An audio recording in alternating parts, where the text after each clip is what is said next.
Khususnya di bidang UMKM. Nah, kalau di Kabupaten Purwakarta sendiri seperti apa? Ya, jadi memang perekonomian kita sangat terdampak gitu ya. Sama halnya dengan nasional, proyeksi pertumbuhan ekonomi di Kabupaten Purwakarta mengalami tekanan yang juga luar biasa. Tetapi ya kita berharap bahwa nanti ada langkah-langkah strategi yang akan kita jalankan, baik kebijakan nasional maupun nanti kebijakan lokal, sehingga kemudian perekonomian kita akan kembali pulih ya, berangsur-angsur kemudian akan naik lah gitu ya. Jadi masih dalam proses perbaikan.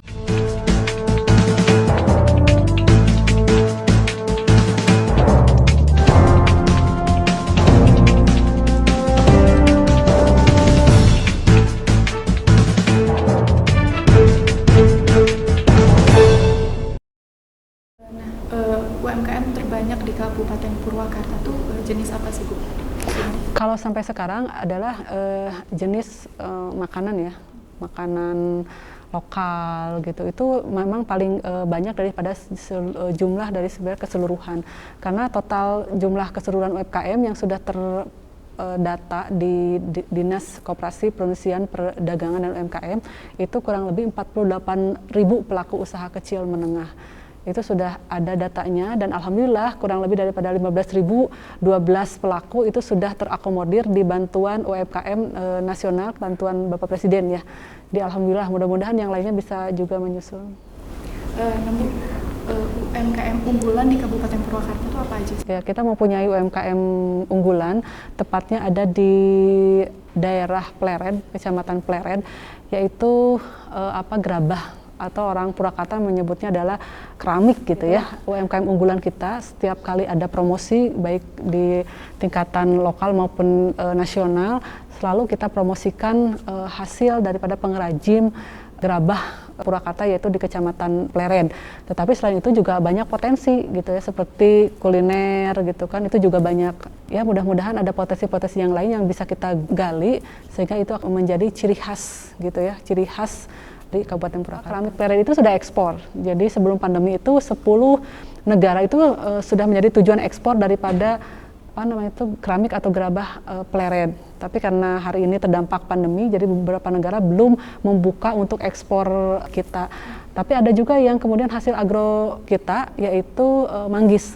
Manggis juga sudah kita ekspor, terutama ke negara daratan Cina gitu ya. Kalau kemudian lancar, kita akan masuk pada pasar Timur Tengah gitu ya. Jadi itu juga bisa kita dorong supaya menjadi potensi bagi pelaku usaha kita ke pasar internasional.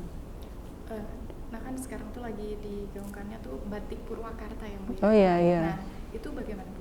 Sebetulnya kan memang sesuai dengan komitmen bahwa seluruh daerah itu harus juga mempunyai batik khas daerahnya masing-masing. Nah kebetulan memang Kabupaten Purwakarta sudah dari dulu saya rintis untuk mempunyai batik khas Purwakarta.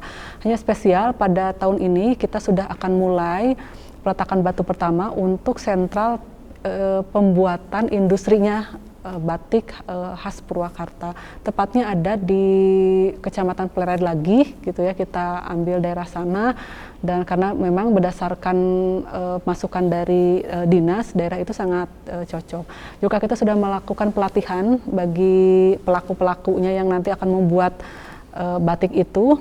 Kita kerjasama dengan Yayasan Batik Indonesia cabang Jawa Barat, kemudian juga ada tokoh batik nasional yang juga memberikan apresiasi terhadap langkah-langkah dan upaya kita pemerintah daerah untuk kemudian batik khas ini menjadi industri di Kabupaten Purwakarta. Jadi kita bukan hanya memakai, tetapi kita membuat dari pertama, dari proses awal sampai jadinya batik Purwakarta. Kemudian coraknya juga kita ambil dari memang potensi wilayah Purwakarta. Contoh misalkan tempat-tempat wisata, kemudian tadi hasil kerajinan, gerabah, keramik, Pleret, juga ada batik manggis, kemudian juga tempat-tempat dan kemudian tempat-tempat khas Purwakarta, termasuk adalah Gapura Melati yang menjadi ciri khas infrastruktur Purwakarta, juga kita jadikan batik Purwakarta.